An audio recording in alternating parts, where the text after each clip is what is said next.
সুপ্রভাত, শুভ সকাল বন্ধুরা। কেমন আছেন সবাই? আমি মিলি। আমার ফ্যামিলি ব্লগে আপনাদের সকলকে জানাই অনেক স্বাগত। সকালবেলা একদম কাজবাজ দিয়েই শুরু করে দিয়েছি আজকের ভিডিওটা। সকাল এখন বাজে 8টা। ছেলেদের চলছে পরীক্ষা, তাই ওদেরকে স্কুলে পাঠিয়ে দিয়ে আমি ঘরের কাজে লেগে পড়েছি। আজকে আমি আর স্কুলে গেলাম না। রায়ান আগের থেকে অনেকটা ভালো আছে, তাই ওদের পাপার সঙ্গেই চলে গেল। একদম ঘরের কাছ থেকে আজকে ভিডিওটা শুরু করেছি।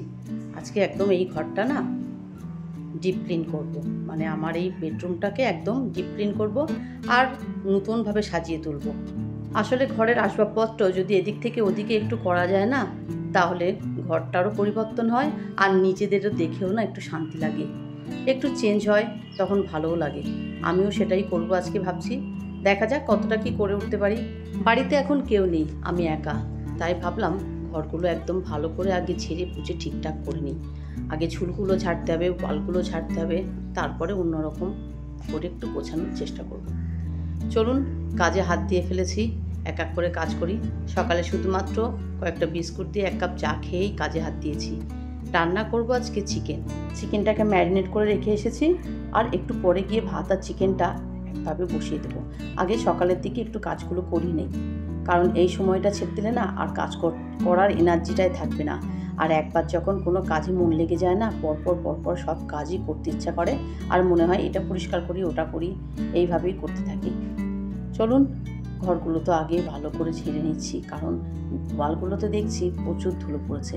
আর এই দেখুন, আমার আলমারির মাথায় একটা কাপড় দিয়ে রাখি যাতে ধুলোটা না পড়ে। এখানে একটা বক্সও ছিল, দেখলাম প্রচুর ধুলো জমেছে, তাই ওটাকে নামিয়ে একদম বাইরে ফেলে দিয়ে আসলাম।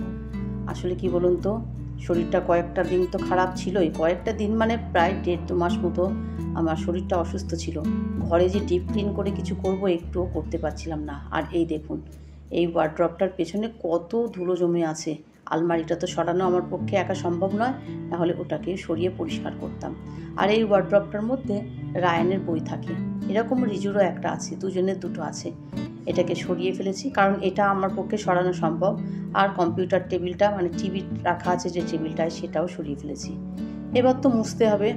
বিছানার চাদরটা এখন চেঞ্জ করব না, আগে সব কিছু পরিষ্কার করে নিয়ে তারপর বিছানার চাদরটা তুলে ফেলবো। একটা দিকে কাজ করতে গেলে আর অন্য দিকে কিন্তু কাজ করা হয় না। একটা রান্নারও তাড়া আছে যে ছেলেরা বাড়িতে এসে খাবে, মনটা ওখানেও আছে।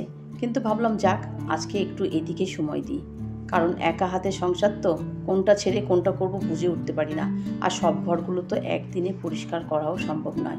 তাই কয়েকদিন আগে আপনাদের দেখিয়েছিলাম যে আমি ওই ঘরটাকে একদম ডিপ ক্লিন করেছিলাম। আজকে এই ঘরটাতেই লেগেছি। আস্তে আস্তে ঘরগুলো পরিষ্কার করব একে একে, একদিনে করা কখনোই সম্ভব নয়। ঝুলগুলো ঝেড়েছি, তাই ধুলোবালি তো পড়েছেই। খাট ফার্নিচারগুলো ভালো করে একটা ভেজা কাপড় দিয়ে মুছে নিলাম, জানালাগুলোও মুছে নিলাম। আর দেখতে পাচ্ছেন জানালায় যে টপগুলো আছে, গাছগুলো খুব সুন্দর হয়ে উঠেছে।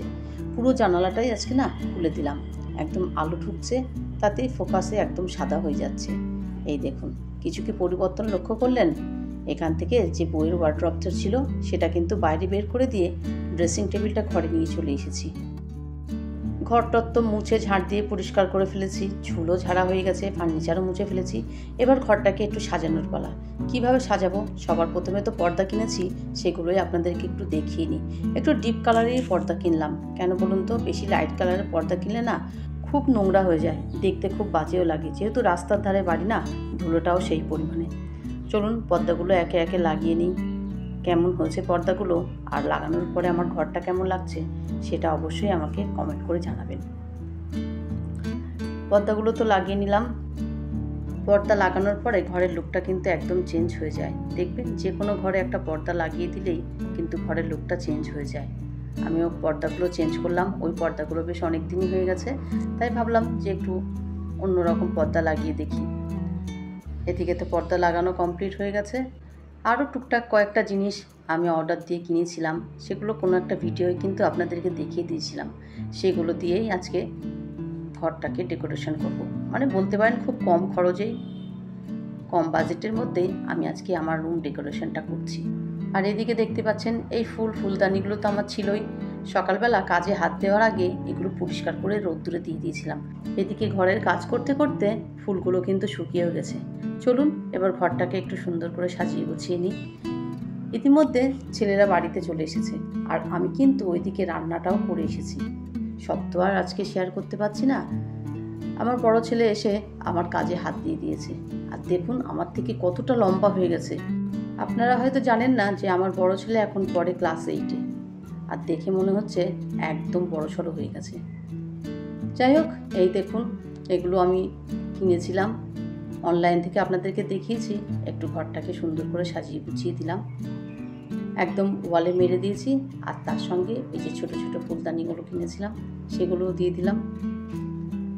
এবার দেখুন তো কেমন হয়েছে। এখন কটা বাজে জানেন? 1:30 বাজে। মানে সেই সকাল 8টা থেকে শুরু করেছি আমি, এখন 1:30 বাজে। ঘরটা গোছাতে এতটা সময় লেগে গেল, কারণ ওই যে বললাম একদম পুরোপুরি ডিপ ক্লিন করেছি, তাই অনেকটা সময় চলে গেল। আপনারা হয়তো দেখছেন কয়েক মিনিটে, কিন্তু এত ঘন্টা আমার লেগে গেল ঘরের পেছনে। আর এই দেখুন অনলাইন থেকে এরকম একটা ছোট্ট টুল কিনেছিলাম, এই যে খাটের পাশে রাখার জন্য। কারণ রাত্রিবেলা একটু মোবাইল দেখে রাখতে বা চশমা রাখতে বা কোনো ওষুধপত্র রাখতে না খুব অসুবিধা হয়, তাই ভাবলাম এরকম ছোটো টুলটা খাটের পাশে রেখে দিই, দেখতেও ভালো লাগবে আর আমার জিনিসপত্র রাখার সুবিধাও হবে। তাই এটাকেও এখানে রেখে দিলাম আর সাজিয়ে গুছিয়ে নিলাম। এবার চলুন আপনাদেরকে আমার ঘরের ফাইনাল লুকটা দেখাই। এখানে তো টেবিলটা আছে, একটা নতুন বিছানার চাদরও পেতে নিয়েছি, আর খাটের উপরে একদম একটা ওয়ালে টাঙানো একটা সিনারি ওখানে আটকে দিলাম। এটা আগেও আপনারা দেখেছেন হয়তো, ওই দেয়ালে টাঙানো ছিল। যাই হোক, আর এইদিকে তো নতুন পর্দা লাগানো আছে, দেখতেই পাচ্ছেন। পর্দার উপরে মানে জানালার উপরে এই যে দুটো ফ্লাওয়ার রেখে দিয়েছি।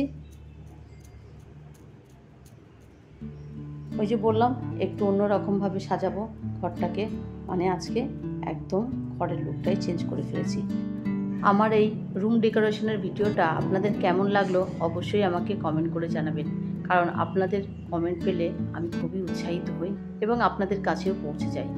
আজ তাহলে এই পর্যন্ত, আবার আসবো নতুন একটা ভিডিও নিয়ে। সবাই খুব ভালো থাকবেন, সুস্থ থাকবেন, সাবধানে থাকবেন, আর ভিডিওটা ভালো লাগলে অবশ্যই একটা লাইক করে দেবেন।